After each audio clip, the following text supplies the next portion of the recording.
Hurrengo aukera da besteren kontura lan egitea, bai? Kasu honetan lan merkatuaren menpe dago, bai? Aurreko gaian ikusi genuen lan eskaintza eta eskariaren arteko bitartekaritzan, aukerak anitzak dira, bai? Dala LinkedIn, dala pues Infojobs edo Lansarean bezalako agenteak, hor sartzen da bai portfolioa, bai. Orduan hor bitartekaritza horretan egiten dena da lan eskaintzak eta eskariaren arteko bitartekaritza hori, ez? Edo hartu eman bat, ez? Kasu honetan izan daiteke sare sozialak, lan merkatuko bitartekarik nagusiena eta lan merkatura bideratutako sare sozial nagusia LinkedIn da.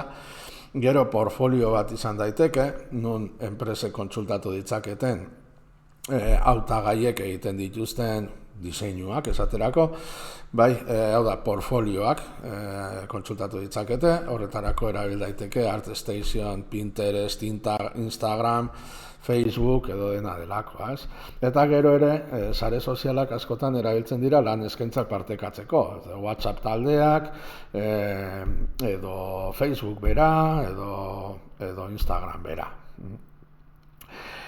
Ondoren egongo litzateke portfolioa modu bat da, esperientziarik ez daukan pertsona batek erakusteko zertarako nolako gaitasun teknikoak batez ere izan ditzakeen, bai, nik esango nuke lan sektore sortzaileetan, adibidez irude edo marketingean ezinbestekoa dela, eta gero kombinatu daiteke sare sozial batekin, ez? Izan daiteke euskarri fisiko bat, adibidez liburu bat edo karpeta bat, portfolio bat, edo izan daiteke kombinatu YouTubeko kanala Instagramarekin, izan daiteke kombinatu webgune bat eta kombinatu gure kurrikulumarekin edo gure webgune propioa, edo, bai. Gero dago kurrikuluma, bai. Kurrikuluma da modu konbentzionalena, da gaur egun digitalizazioaren garaian bizi garela, bai, eduki duela kurrikulumak eboluzio bat, bai. Baina oraindik kurrikuluma bera egiten da, bai. Kurrikulum sortzaileak egin daitezke, esaterako bideokurrikulumak, zentzu horretan kurrikulumak evoluzioa izan du, eta kurrikulum hori lan eskaintza bakoitzari egokitu behar zaio. Bai? Beraz, horrek esan nahi du, ezin dugula edozein lan eskaintzarako kurrikulum bera erabili. Bai?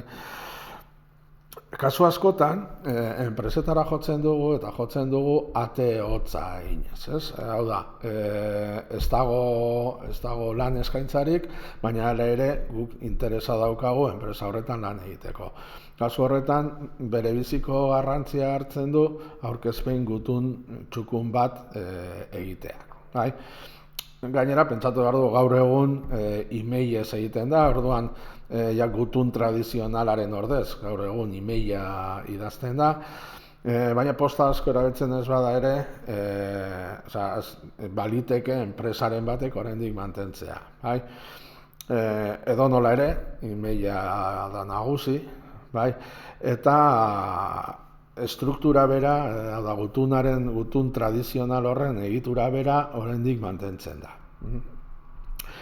Gero egon daitezke lan merkatuko bitartekariak, eta hor ere aukera anitzak daude, Lanbide edo SEPE izango lirateke administrazio publikoarenak, enpresa kontsultoriak ere egon daitezke, esaterako Campo de Otxandiano, du Bizkaian ezagunena, edo izan daitezke enplegu webguneak, esaterako Infojobs, Job Today, Lansarean, Indeed, eta bukatzeko egongo lirateke ikaszentroak. Bai, ikasketa batzuk egiten ditugunean, gero normalean lan merkatura begirako prestakuntza zentruetan behin lanpoltsak egoten dira, bai.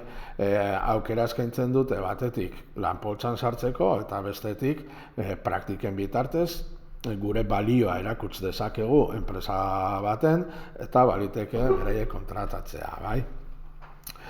Hor bereizi beharko genuke prestakuntza arautua edo prestakuntza osagarria. Prestakuntza arautua esango litzateke katalogo ofizialetan, hau da, lanbide heziketako zikloak edo unibertsitateko graduak edo masterrak sartuko lirateke, edo prestakuntza osagarriak esango lirateke ordu kopuru jakin bat daukaten langileentzako prestakuntza ikastaroak eta